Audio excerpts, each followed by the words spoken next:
Dzina la Atate ndi la Mwana ndi la Mzimu Woyera. Amen. Pewani khumbo lofuna zambiri opusa inu. Lerotu Ambuye akumutchula munthu opusa mu uthenga wabwino. Mwina opusawo ndinu, mwina opusawo ndine, mwina opusawo ndife. Tipewa bwanji khumbo lofuna zambiri? Timva zimenezi mu uthenga wabwino wa tsiku la lero. Lero ndi Lolemba pa 23 Oktoba chaka cha 2023. Ndipo ndi Lolemba la Mulungu wa 29 Pachaka. Mawu athu oyamba amene akuchokera mkalata ya Paulo yolembera mpingo wa kwa Roma akuchokera pa mutu wa 4 ndi 20 kulekeza 25. Paulo akutikumbutsa kuti tisamakhale anthu okayika konse pa nkhani ya uzimu. Ambiri timadzikayikira, timaona ngati mphamvu zathu nzosakwanira pamaso pa Mulungu. Akutipatsa chitsanzo cha Abrahamu amene akutiwerengera mawu oyamba ndi a Elizabeth Chinduta kuchokera ku St. Anna mpakati 4A St. Francis Parish mu Archdiocese ya Lilongwe. Salimo yathu, salimo imene kuchokera mu uthenga wa Luka 1 akunena kuti atamandike Ambuye wa Israeli chifukwa adadzayendera anthu awo. Mulungudi amayendera anthu ake. Ndipo mthenga wabwino ndi monga adalembera Luka oyera. Luka mutu wa 12 ndi 13 kulekeza 21. Amene akutiwerengera mawu a mthenga wabwino komanso kutigawira mawu ndi Reverend Father Francis Damaseke kuchokera ku Episcopal Conference of Malawi ECM. Tiyeni abale ndi alongo tisinkhesinkhe limodzi. Mawu oyamba. Mawu a nkalata ya Paulo kwa Aroma. Aroma 4 ndime ya 20 kulekeza 25. Abale, Abrahamu sadawakayikire konse mawu a Mulungu, koma adalimbikira mchikhulupiriro, nayamika Mulungu. Adakhulupirira ndithu kuti Mulungu angathe kuchita zonse zimene adalonjeza. N'chifukwa chake, monga mawu a Mulungu akunena, Mulungu adamuona kuti ngolungama. Mawu a m'malembo aonena kuti Mulungu adamuona kuti ngolungama, sangonena za iye yekha ayi. Akunenanso za ife amene tidzapezeka kuti ndife olungama pakukhulupirira Mulungu, amene adaukitsa Yesu Ambuye athu kwa akufa. Yesuyo adaperekedwa kuti aphedwe chifukwa cha zochimwa zathu, ndipo adauka kwa akufa kuti tipezeke olungama pamaso pa Mulungu. Mawu a Ambuye. Tithokoze Mulungu. Ambuye akhale nanu. Mawu a muthenga wabwino monga adalembera Luka oyera. Ulemu kwa inu Ambuye. Luka mutu wa 12 ndi 13 kulekeza 21. Pa nthawi yomweyo munthu wina pakati pa anthu onse aja adapempha Yesu kuti, aphunzitsi, tadzandiwuzireni m'bale wanga kuti adzandigawire chuma chamasiye. Koma Yesu adati, munthu iwe, ndani adandipatsa ntchito yokuweruzani kapena kukugawirani chuma chamasiye? Atatero adauza anthu aja kuti, chenjerani ndipo mupewe khumbo lililonse lofuna zambiri. Pajatu munthu ngakhale akhale ndi chuma chotani, chumacho sichingathe kutchinjiriza moyo wake. Yesu adawaphera fanizo adati, munthu wina wachuma m'munda mwake mudabereka zinthu zambiri. Ndiye uja adayamba kuganiza kuti, nditani poti ndilibe mosungira zinthu zanga.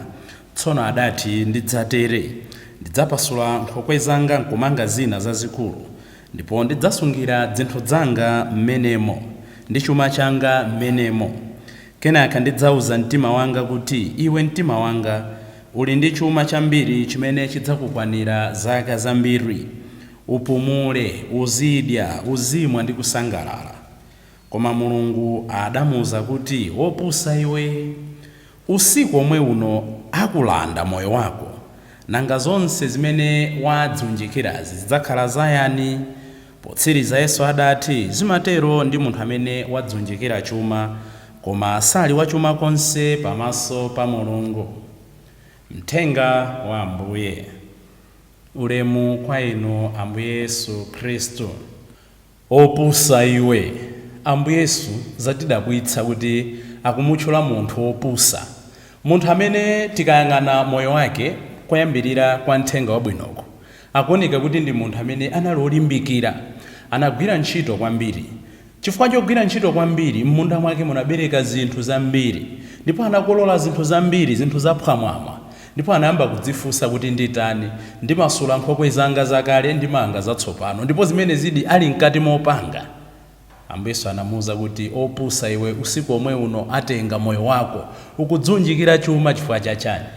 Ine pomuyang'ana munthu ameneyo ndikumuona kuti he was a very hard working person, very industrious. Akanakhala pakati pathu, akanakhala m'badwo wathu uno, sindiupeneka konse bwezi tikumuyitana kuma motivation talks adzatiuze kuti adatani kuti m'munda mwake mbereke zinthu zambiri, chifukwa tamva kuti samazunza anthu, tamva kuti sanabere anthu, sikuti amachita katangale, anangogwira ntchito, ndipo kumapeto kogwira ntchito wake atapokolola zinthu zaphwamwamwa amauza mtima wake, ndidzasangalala, ndidzamwa, ndidzapumula, ndidzapanga mashowbiz. Anali munthu by all standards ofunika kumsirira. Koma Ambuye Yesu akumutchula kuti wopusa iwe. Pali zinthu zitatu zimene ndimafuna tilingalire mwa munthu ameneyi, zimene zikumuthandizira kuti atchulidwe wopusa. N'chifukwa chake Ambuye Yesu sikuti amayankha iyeyo direct, akuphunzitsa anthu onse aja, akuphunzitsa inu ndi ine, pewani khumbo lofuna zambiri. Chimene chikumpangitsa kukhala wopusa ndi chani? Choyambirira pa Chingerezi amanena kuti he lost the capacity to depend on others. Anasiya, analephera kuona kufunika kodalira ena. Kodi suja timatero kalikokha nkanyama tili tawiri nti anthu, munthu sungakhale pawekha. Oko nyimbo zimayimbidwa zambirimbiri m'midzimu.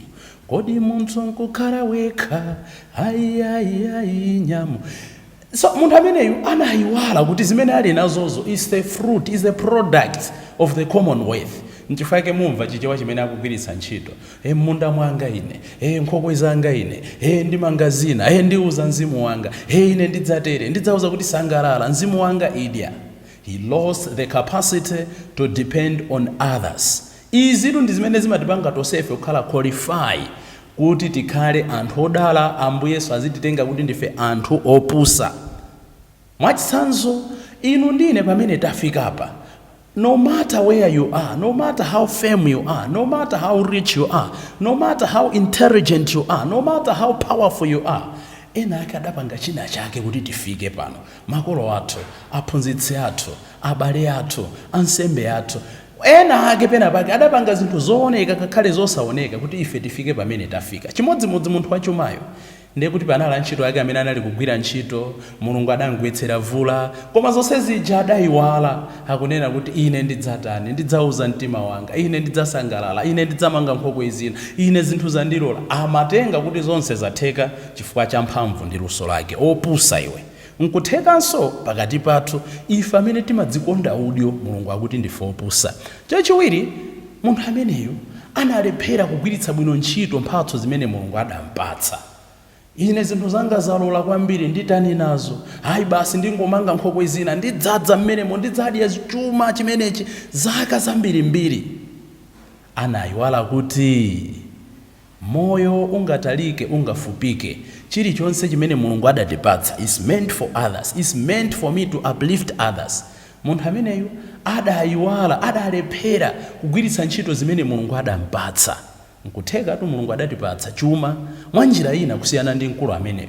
Adandipatsa mawu olalikira, adandipatsa mawu oyimbira Mulungu, adandipatsa mawu osangalatsa anthu, adandipatsa mphamvu zoti nditha kutipula, adandipatsa mphamvu zoti nditha kuthandiza ena kusintha chitukuko cha midzi, kukoza misewu. koma ndikulephera kuzigwiritsa ntchito. Opusa iwe, opusa ino, opusa ine.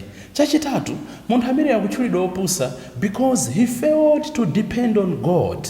He acted as if he was the creator, forgetting he was merely a creature.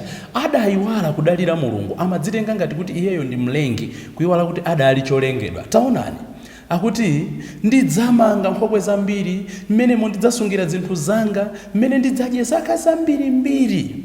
Adakhala ngati kuti ndamene amalenga masiku, ndamene amalenga masabata, ndamene amalenga miyezi, ndamene amalenga zaka, ndamene amalenga seasons. He acted as if he generates seasons. Ndi zimene somwina ena mwa ife timapanga. Tikamadzikundikira zinthu timaona ngati tili nawo moyo wambiri, timaona ngati amene akumwalira amene yonali nthawi yawo chabe, timaona ngati ife tili ndi zaka zambiri. Opusa iwe.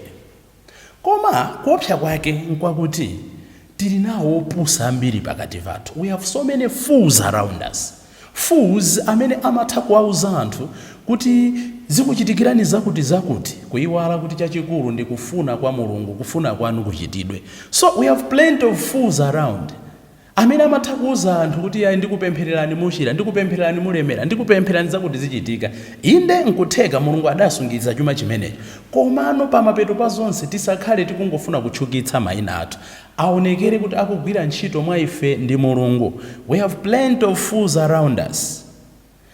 We have plenty of fools around us amene amalephera kuyang'ana mamisteki awo, kuyang'ana zofoka zawo, koma amajijirika kuyang'ana kulephera kwa anthu ena amene ali okonzeka kuchotsa kachitsotso ndiso mwa anzawo, kuyiwala chimtengo m'maso mwawo momwe. Fools around us. We have plenty of fools amene amangojijirika ndi moyo wa masiku achipembedzo, ndi nkhani ya zakudya, ndi nkhani ya zimene zidalembedwa, kuyiwala kusamala mkatikati mwa moyo wawo. So amangoyang'ana izi musadye, izi mudye, iya izi musamwe, izi mumwe, iya tsiku lopemphera lene ndili. Koma kuyang'ana moyo wawo akutero, ojeda anzawo, onena kuti iwo ndi odziwa Mulungu, mukaona kuti sakumusangalatsanso Mulungu. Fools around us. I wish this fool akanakumana ndi Mother Teresa amphunzitse kuti kupatsa nkutani. I wish this fool akanakumana ndi Samaria wachifundo akadamphunzitsa kuti kusamala anthu nkutani. Ndi kukhumba kuti opusa amene akadakumana nawo azimayi amene adathandiza Ambuye Yesu. Tikawerenga Luka 8 ndi 1 kulekeza 3 kuti Mulungu akakuchitira zazikulu ukuyenera kuchitira ena zotani. Ambuye Yesu anamaliza ndi maonena kuti usiku omwe uno akulanda moyo wako. Ndimafuna kuti pamene tikukhala tsiku la lero, pamene tikulingalira za mkulu ameneyo, tilingalire za moyo wathu omwe. Kodi timalingalirako za mawu amenewa kuti usiku uno, tsiku la lero, moyo wanga atha kuutenga?